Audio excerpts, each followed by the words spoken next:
Assalamualaikum warahmatullahi wabarakatuh. Perkenalkan, nama saya Dinda Verlita Hairunisya dengan NIM 1720209007. Saya ingin menjawab soal ulangan tengah semester mata kuliah pengantar relativistik. Pada soal pertama berbunyi, jelaskan perbedaan antara transformasi Galileo dan transformasi Lorentz. Jadi, perbedaan antara transformasi Galileo dan transformasi Lorentz itu yang pertama, pada transformasi Galileo, jumlah akhirnya melebihi kecepatan cahaya yang membuat Einstein tidak menyetujui apabila kecepatan transformasi Galileo tersebut melebihi kecepatan cahaya. Sedangkan dalam transformasi Lorentz, dia tidak melanggar aturan yang telah Einstein berikan, di mana hasil akhirnya tidak melebihi hasil dari kecepatan cahaya, sehingga dan juga memenuhi hukum kedua teori relativitas khusus. Pada soal kedua berbunyi, buktikan beberapa konsekuensi dari transformasi Lorentz berikut, yang dimana yang pertama itu L sama dengan L0 akar 1 minus V kuadrat per C kuadrat. Yang kedua, T sama dengan gamma dikali T0. Untuk menjawab pertanyaan nomor 2, kita asumsikan sebuah batang ditempatkan sepanjang sumbu X aksen dalam kerangka acuan K aksen, bergerak dengan kecepatan V terhadap K.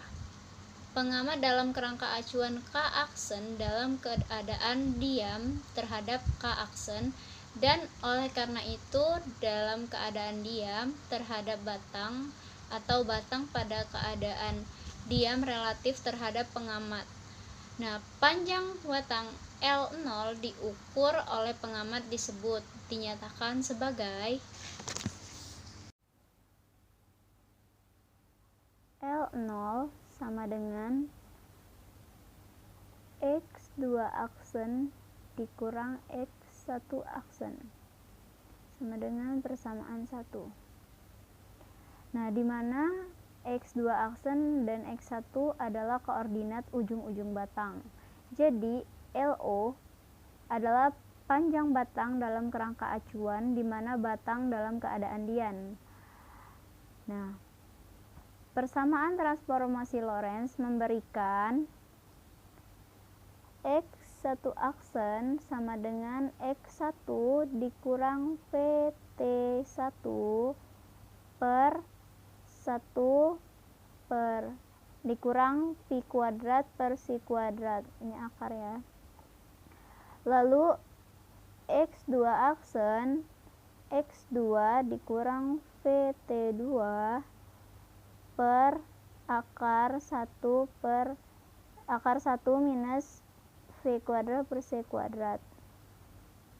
Nah, oleh karena itu kita bisa memperoleh L0 sama dengan X2 aksen dikurang X1 aksen, di mana sama dengan X2 dikurang X1 dikurang P T2 dikurang T1 per akar 1 dikurang pi kuadrat per C kuadrat. Namun, X2 dikurang X1 sama dengan L, panjang batang yang diukur dalam kerangka K. Di sini T2 dan T1 adalah waktu di mana koordinat batang X1 dan X2 diukur. Karena pengukuran seharusnya serempak dalam kerangka K untuk menentukan panjang batang.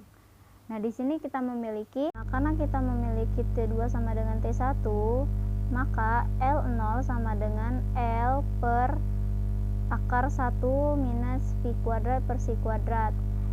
Kita turunkan lagi di mana L sama dengan L0, karena ininya naik ke sini jadinya akar 1 dikurang V kuadrat per C kuadrat. Itu untuk jawaban yang 2 untuk bagian A nya ya.